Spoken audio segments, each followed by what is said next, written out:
সরাই আশুগঞ্জের জনগণের ভোটে রায় পেয়ে পাশ করেছে, এমপি হয়েছে। এই আনোয়ার মাস্টার প্রত্যেক জায়গায় জায়গায় বক্তব্য দিছে, সরাইলের কোন সেন্টারে সে পাশ করবে না। আমরা তার মুখে থুতু মারি, ওই আনোয়ার দেখ আমরা কি না পারি। আমরা এই শিশুগুলা, এই এনে শিশু মুরব্বীরা খুব কমই ছিল, আমাদের এই শিশুগুলা এই অকাল পরিশ্রম করে এই ম্যাডামের পক্ষে দাঁড়িয়ে আমরা একটা বিশাল জয় ছিনিয়ে আনছি ইনশাল্লাহ। এই আনোয়ার মাস্টার আপনারা একটু নলেজের লক্ষ্য রাখবেন। সরাই উপজেলা কমিটি হয়েছে, এই আনোয়ার মাস্টারে কেউ সদস্য রাখছে না, আপনারা খেয়াল করেন, কেউ সদস্য রাখছে না। সে এমন এমন ব্যক্তিত্ব, এমন খারাপ আচরণ তার, তাকে জেলার কেউ এই সরাইলের মধ্যে কেউ তার কোনো সদস্য রাখছে না। এই রবিন ফারানা তার ব্রাহ্মণবাড়ির সদস্য বানায়, সেটা তার বিএনপি ঢুকেছে। আমি কসম খেয়ে বলতে পারি 5 আগস্টের আগে সে প্রত্যেক জনগণকে কইছে আমি বিএনপি করি না। আমি কসম খেয়ে বলতে পারি, বিভিন্ন মানুষ এখানে সবাই সাক্ষী আছে।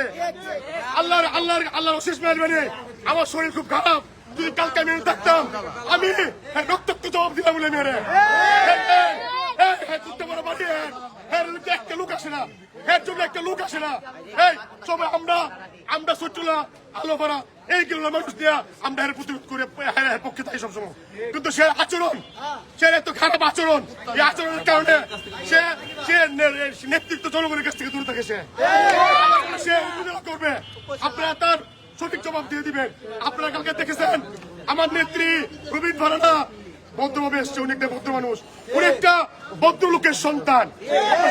জানেন ভাই আমার শরীর খুব খারাপ, আমি বক্তব্য দিতে করবো না। আমি আপনাদেরকে অনুরোধ করবো, আমার যারা লোক আছে যদি একটা লোককে কেউ হুমকি দেয় আমরা তার দাঁত ভাঙা জবাব দেবো। আমার বন্ধু তো গ্রেপ্তার না হয়েছে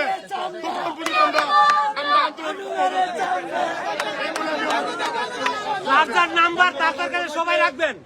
যদি কে রেখে হামলা দিত চাহারা কে কিছু লগে লগে প্রতিবাদ, কোনো কথা নাই।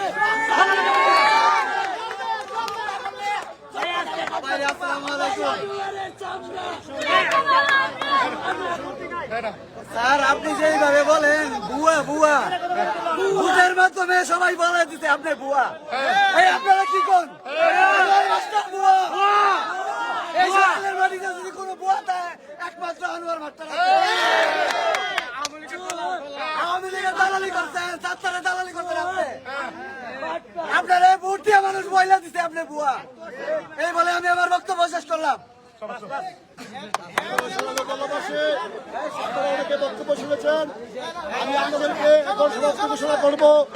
তবে যতক্ষণ পর্যন্ত আনোয়ার মাস্টারকে গ্রেপ্তার করা না হবে ততদিন পর্যন্ত প্রত্যেক দিন আমাদের কর্মসূচি চলবে। সরাইল আশুগঞ্জ সান্দোলা বলতে অন্য স্থায়ী ইউনিয়নে প্রতিবাদ চলবে, প্রয়োজনে ঢাকা মহাসড়ক অবরোধ করবো। এই বলে বক্তব্য শেষ করছে। আপনাদেরকে অনেক ধন্যবাদ, রোজা রাখছেন, দয়া করে রোজা রাখছেন, আপনাদেরকে অনেক ধন্যবাদ ভাই।